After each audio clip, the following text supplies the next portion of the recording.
Kasih karunia dan damai sejahtera dari Tuhan Allah Bapa kita dan dari anaknya Tuhan Yesus Kristus menyertai kamu. Amin. Shalom, selamat pagi saudaraku. Merdeka! Merdeka! Merdeka!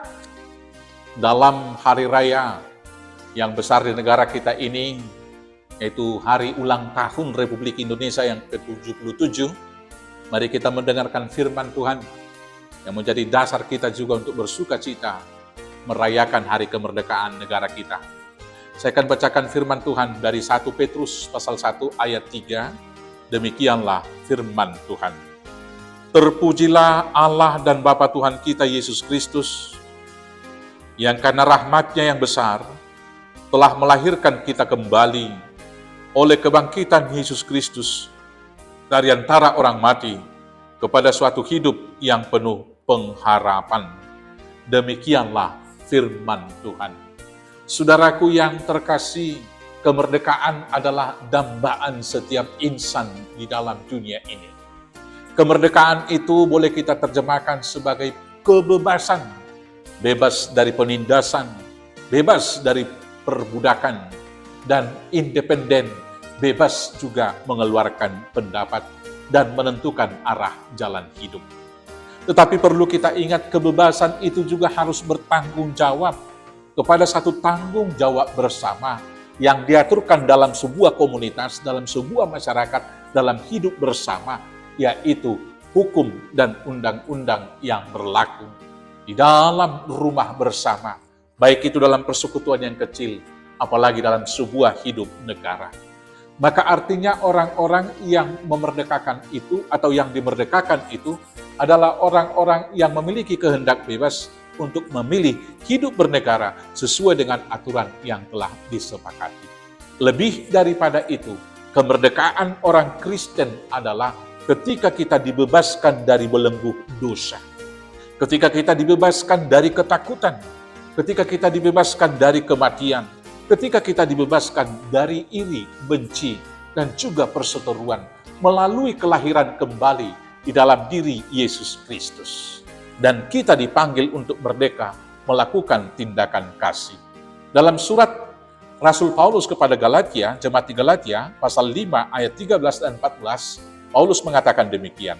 Saudara-saudara, memang kamu telah dipanggil untuk merdeka, tetapi janganlah kamu menggunakan kemerdekaan itu sebagai kesempatan untuk kehidupan dalam dosa, melainkan layanilah seorang akan yang lain oleh kasih. Sebab seluruh hukum Taurat tercakup dalam satu firman ini, yaitu kasihilah sesamamu manusia seperti dirimu sendiri.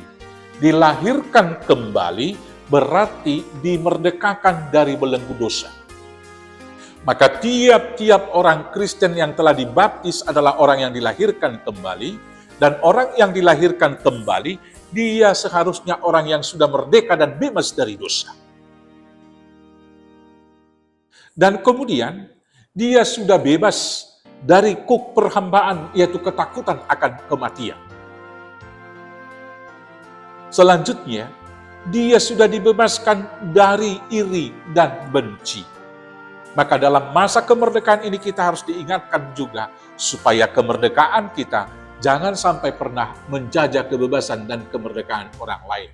Kemerdekaan kita harus kita pertanggungjawabkan kepada Tuhan dengan melakukan tugas tanggung jawab panggilan tersebut. Pertama sekali, ketika kita sudah dibebaskan dari dosa, jangan pernah lagi berbuat dosa. Merdekalah dari korupsi, merdekalah dari penipuan, merdekalah dari pembunuhan seperti yang dilakukan oleh Irjen Sambo. Dan banyak skenario-skenario yang lain. Kemudian, kita sudah dibebaskan, maka merdekalah dari rasa takut, karena Tuhan telah menanggung hidup kita. Merdekalah dari rasa iri, kebencian, dan berbagai kejahatan dalam kehidupan di dunia ini. Dengan demikianlah, kita dapat merayakan dengan sukacita Hari Ulang Tahun Republik Indonesia yang ke-77. Hendaknya juga para aparatur negara kita, baik aparatur negara sipil, baik juga aparatur yaitu ABRI, Angkatan Bersenjata dan Polri, merdeka dari semua ketertindasan, sehingga mereka menjadi penegak keadilan, merdeka juga untuk menjaga kesatuan negara Republik Indonesia ini. Selamat merdeka, Tuhan Yesus memberkati. Amin, kita bersatu dalam doa. Terima kasih Bapa karena Tuhan melahirkan kami kembali, sehingga kami dimerdekakan dari dosa dan kematian. Maka sekarang dalam kemerdekaan yang Tuhan berikan kepada kami, biarlah kami merdeka untuk mengasihi, merdeka juga untuk melakukan menegakkan kebenaran dan hukum Tuhan di dalam kehidupan ini. Berangkatkan kami untuk tugas tersebut, hanya di dalam nama Yesus Kristus Tuhan kami. Amin. Selamat beraktivitas, Tuhan Yesus memberkati. Horas, horas, horas.